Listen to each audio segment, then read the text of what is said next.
En el paso 1, la aplicación es completamente funcional. En pasos posteriores, haremos refactorizaciones y mejoras mediante servicios, directivas y demás. Pues vamos a meternos en el paso 1 con git checkout -f paso 1. Pues ya estaríamos ahí. Es un proceso muy rápido. Aquí vemos que ya se ha poblado, por ejemplo, los parciales, JavaScript, pues ya se supone que debería estar todo el código y todo funcionando. Vamos a ver paso a paso los cambios que hemos hecho. Aquí tenemos el index.html. La mayoría de las etiquetas ya estaban en la plantilla. Vamos a centrarnos en los cambios que nosotros hemos hecho. Lo más importante es la directiva ngapp, que como vimos sirve para vincular nuestro módulo Angular a esta plantilla HTML. Todas las etiquetas con los metadatos. Vamos a usar el framework CSS de Twitter Bootstrap. De hecho, muchas de las cosas de las etiquetas que hay de las clases usadas CSS son de Bootstrap. Hay que abstraerse un poco para que todo ese contenido no nos confunda. Vamos a ello. Aquí tenemos el menú de la parte de arriba, si recordamos, donde podemos ir a incidencias, que sería la lista de incidencias, o al enlace interno nueva, que nos llevará a la ruta donde editamos una nueva incidencia. Esta directiva no la hemos visto antes, se llama ngView, no hay por qué añadirle ningún valor. Y esto lo que está indicando que este div está marcando este div como el sitio donde se tienen que cargar los parciales. Esta clase es una clase CSS que he hecho yo para evitar que el contenido salga muy pegado a un lado, a otro, vamos, que no es importante. Los scripts los ponemos aquí dentro del body y al final con el objetivo de que cuando se carguen ya esté todo el resto de elementos DOM cargados y en funcionamiento. Hemos cargado en primer lugar Angular Road sería un módulo que, como hemos dicho, nos va a permitir trabajar con los parciales y la ruta de la URL. Después hemos añadido dentro de la carpeta JavaScript los filtros, los servicios.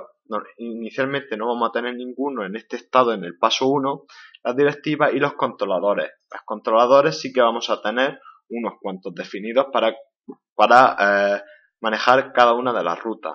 Y el a.js, que digamos sería el fichero JavaScript principal de nuestra aplicación Angular.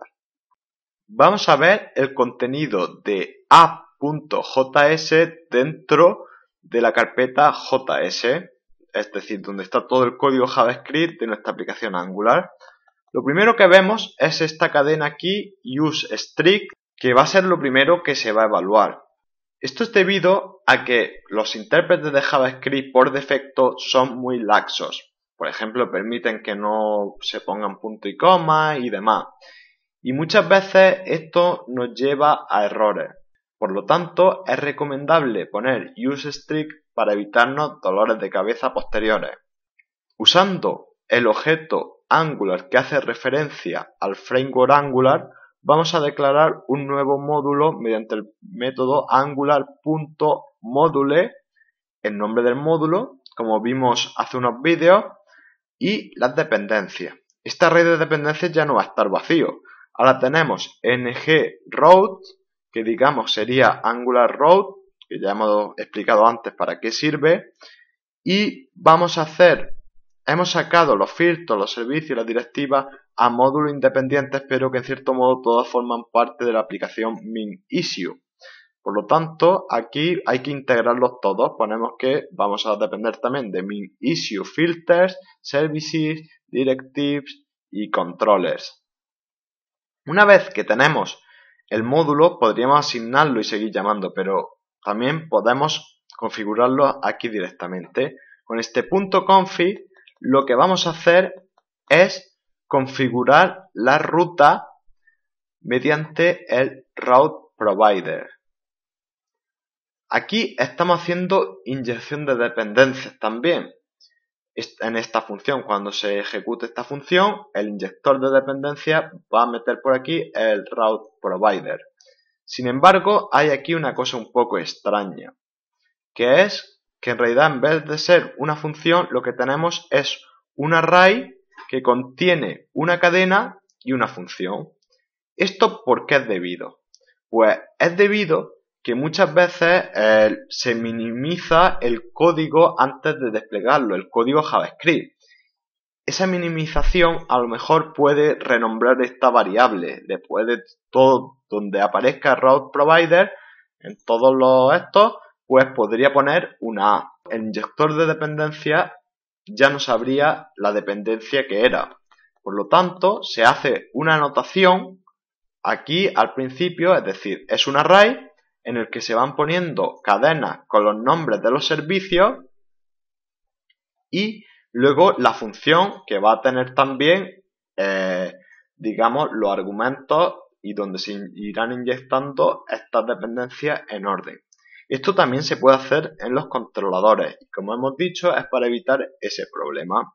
Pues bien, se va a inyectar en esta función el route provider y vamos a definir una serie de rutas. Con el método when del servicio inyectado vamos a definir la ruta. Cuando el usuario se dirija a la ruta raíz, es decir, quiera ver la lista de incidencias, lo que vamos a hacer es cargar la plantilla parcial lista.html en el div etiquetado con el ngView. Y esta plantilla va a ser controlada por el controlador ListaController. Cuando el usuario se dirija a una ruta que se ajusta a este patrón, ver .id, este dos puntos, lo que estamos diciendo que ajuste el contenido real a este patrón y lo que hay aquí lo llame id. Cuando se cumpla algo por el estilo, vamos a cargar en el div la plantilla parcial ver incidencia HTML y va a ser gestionada por el controlador VistaController. Esta propiedad resolve es interesante. Inicialmente, cuando quería acceder al ID de la ruta que se estaba visualizando, es decir, a este valor, usaba esta línea, que lo que hace es pedirle al servicio de rutas que inicialmente se inyectaba al controlador que me diera la ruta actual y ahí accedía al parámetro ID. Sin embargo, durante los tests, este parámetro ID estaba indefinido. Así que la solución vino gracias a esta propiedad resolve. Lo que hace es, antes de instanciar el controlador, resuelve el valor de este, digamos, servicio ad hoc, ID de incidencia. Esta función se ejecutaría, se le inyecta el servicio de ruta y va a ser ella la que devuelva el ID de la ruta actual. Cuando estamos usando test unitarios, pues lo que hacemos es que directamente este ID de incidencia, en vez de obtenerlo de esta manera, lo resolvemos con un valor directo. Por ejemplo, quiero la incidencia 1. Sigamos definiendo ruta. Aquí está editar ID, que sería la ruta para editar una incidencia determinada. Pues lo que vamos a hacer es usar la plantilla form incidencia, es decir, una plantilla parcial que, si nos fijamos, va a ser la misma tanto para la edición como para la creación de una nueva. Sin embargo, esta aparecerá directamente rellena con los datos de la incidencia que estamos editando y esta aparecerá en blanco. El controlador va a ser lo que sí va a cambiar. Este es edición controller. Vamos a hacer un resolve para acceder igualmente al parámetro ID de la ruta y como hemos adelantado ya un poco, cuando accedemos a la ruta nueva, lo que va a hacer es la plantilla parcial for incidencia, la misma, y el controlador sí va a cambiar y por eso, aun siendo la misma plantilla, va a actuar de forma diferente, pues va a ser nueva controles. En caso que no se cumpla ninguno de estos patrones, vamos a acceder a la lista de incidencias, es decir, a la ruta raíz.